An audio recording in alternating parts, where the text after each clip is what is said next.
우리는 회개하고 예수님을 영접한 그리스도인입니다. 우리는 우리 스스로를 이야기할 때 구원을 받았다라고 우리는 믿고 있습니다. 우리가 예수님을 영접한 사건은 구원의 완성이 아니라 이제 구원의 시작이라는 것을 때론 우리가 가끔 잊어버리는 것 같습니다. 오늘 본문에서 사도 바울은 그것이 끝이 아니고 시작이라는 것을 다시 한번 가르쳐 주는 것 같습니다.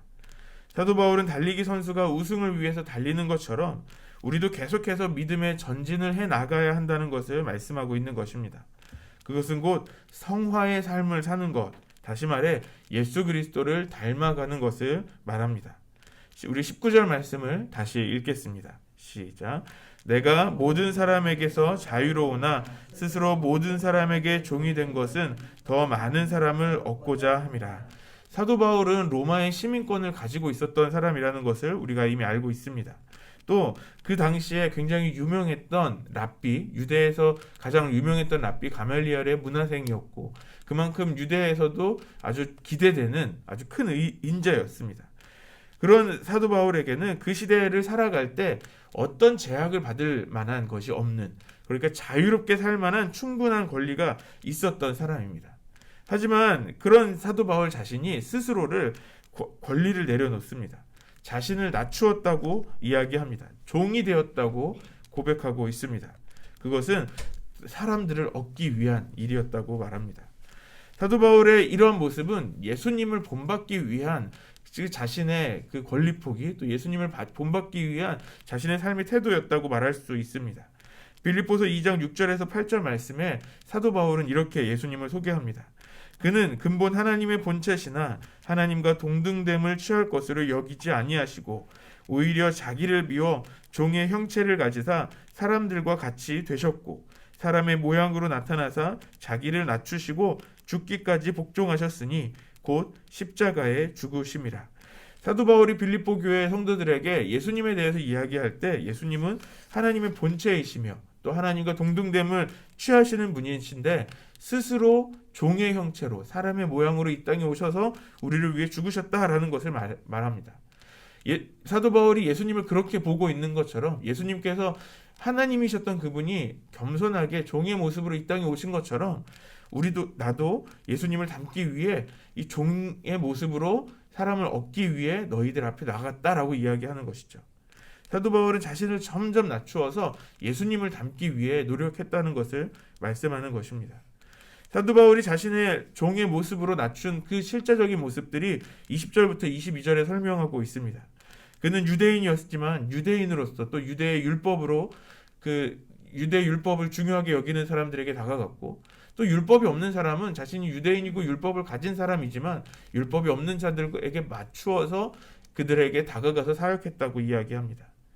또 약한 자들에게 다가갈 때는 약한 자와 같은 모습으로 그들에게 접근해서 다가가서 사역을 했다는 것이죠. 이 모든 것들이 그 사람을 얻기 위해 또 누구라도 건져내서 구원하기 위한 일이었다고 고백합니다. 22절 말씀입니다. 약한 자들에게 내가 약한 자와 같이 된 것은 약한 자들을 얻고자 하며 내가 여러 사람에게 여러 모습이 된 것은 아무쪼록 몇 사람이라도 구원하고자 함이니. 자신을 스스로 낮추는 그 종의 모습으로 이야기하는 것은 또 그 모든 사람들에 맞게 여러 가지 모양으로 자신을 낮추고 또 자신의 모습을 바꾸고 자신이 하지 않은 행동들도 할 수 있으면서 그 일들을 선택했던 것은 어느 누구 한 명이라도 만나는 사람들을 전도하고 구원을 얻게 하기 위한 것이라고 말하고 있는 것입니다. 여기에서 우리가 우리에게 한번 질문해 볼 필요가 있습니다. 나는 내가 만나는 사람들 또 내가 섬기는 사람들을 위해서 얼마만큼의 최선을 다하는지를 질문할 수 있어야 하는 것입니다. 사도 바울은 자신의 모습을 종의 모습처럼 낮추었다고 말하고 있습니다. 우리는 얼만큼 우리의 주변에 있는 사람들에게 우리가 만나는 사람들에게 다가가고 있을까요? 사도 바울과 같이 우리가 만나는 자들이 우리를 통하여서 예수님의 구원을 얻게 되기를 소망합니다. 우리가 그것을 위해서는 우리가 우리 스스로를 좀 더 낮추며 최선을 다하는 그런 삶을 살아야 하는 것입니다. 오늘 사도 바울과 같이 우리 자신을 낮추면서 그들을 구원할 수 있는 그들을 얻을 수 있는 그런 믿음의 사람들이 되는 저와 여러분이 되시기를 소망합니다. 24절과 25절 말씀을 같이 읽겠습니다. 시작. 운동장에서 다름질하는 자들이 다 달릴지라도 한 사람인 줄을 너희가 알지 못하느냐. 너희도 상을 받도록 이와 같이 다름질을 하라.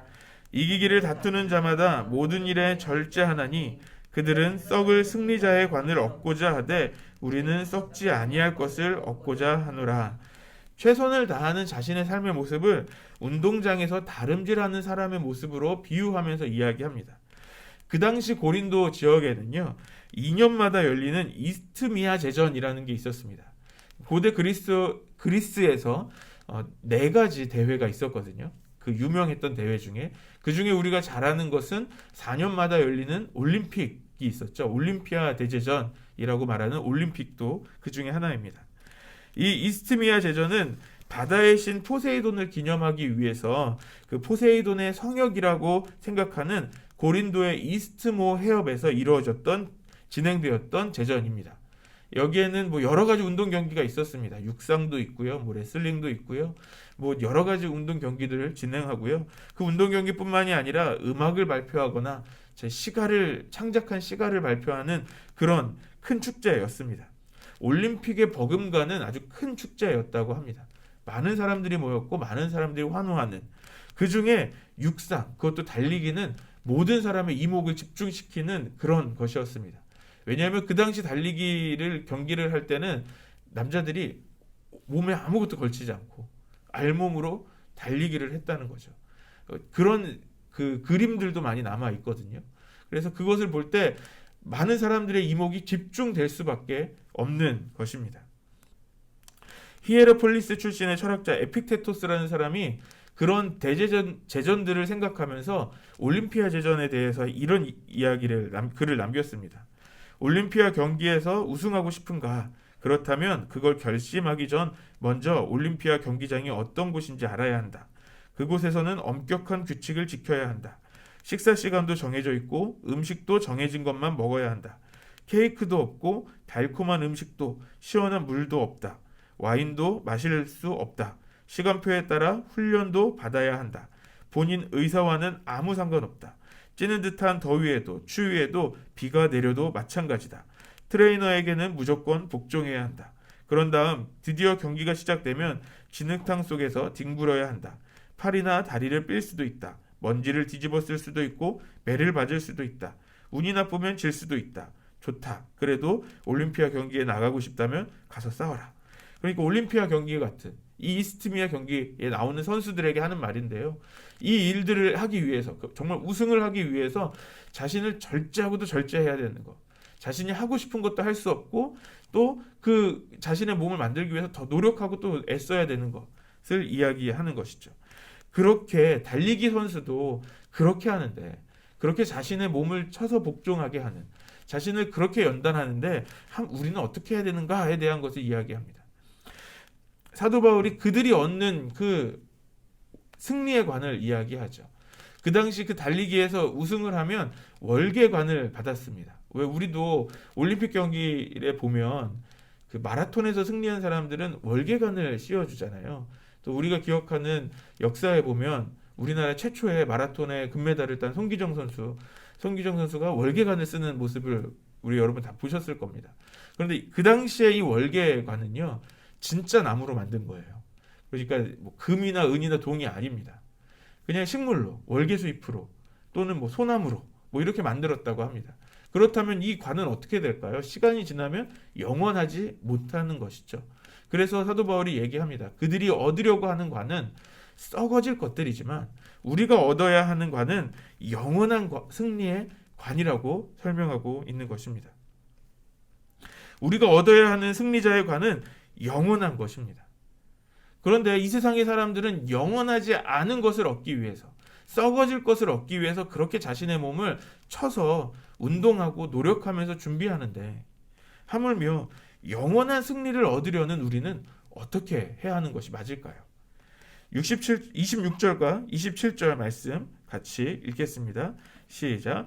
그러므로 나는 다름질하기를 향방 없는 것 같이 아니하고 싸우기를 서궁을 치는 것 같이 아니하며 내가 내 몸을 쳐 복종하게 함은 내가 남에게 전파한 후에 자신이 도리어 버림을 당할까 두려워함이로다. 사도 바울의 목표는 분명했다고 말하고 있습니다. 예수 그리스도를 닮는 그 성화의 삶을 살아가는 것입니다. 그것을 위해 자기 자신의 몸을 쳐서 복종합니다. 그럼에도 혹여나 자신이 그 복음 전파에 쓰임을 받고 버림을 받을까봐 두려워했다라고 말합니다. 이것은 다 이루었다라는 태도를 갖지 않는 것입니다. 요즘 젊은 친구들이 대부분이 하는 이야기가 있습니다. 우리의 꿈은 돈 많은 백수가 되고 싶다는 것입니다. 무슨 말이냐면 이제 어느 정도 생활이 안정되게 좀 돈이 있어서 일 안 하고 놀고 먹고 살고만 싶다는 거예요. 이것은 언제 이런 마음을 갖게 됩니까? 우리가 열심히 일하고 많이 돈을 벌고 나서 우리도 때로는 이 정도면 다 되었지라는 생각을 할 때가 있는 것이죠. 그런데 사도 바울은 어떻습니까? 여러분, 사도 바울 정도면 우리가 계속 사도 바울의 모습을 살펴봤지만 이렇게 열심히 수고하고 노력하고 많은 열매를 가지고 있는 사도 바울 정도라면 이제는 쉴 정도 되지 않았습니까?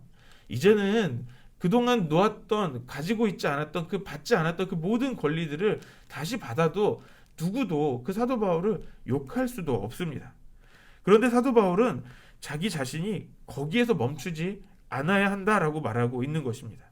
그것에 안주하지 않기로 결정합니다. 어떤 대가도 필요 없습니다. 우리가 어제 묵상했던 것처럼 계속 주의 복음의 사역을 감당하는 것만으로도 만족하고 있다고 이야기합니다. 왜냐하면 그것이 사도 바울의 사명임을 알고 있기 때문입니다. 예수를 믿어 영접한 우리는 그리스도인입니다. 그 말은 우리가 그리스도를 따르며 그리스도를 닮아가는 사람들이라는 것입니다. 그렇다면 이미 우리는 그리스도를 닮았다고 우리가 말할 수 있을까요? 자신할 수 없습니다. 내가 완전히 그리스도를 닮았다고 말하기에는 좀 우리가 너무 교만한 것 같습니다. 어떻게 보면 우리는 멀어도 한참 멀었다고 우리가 생각합니다.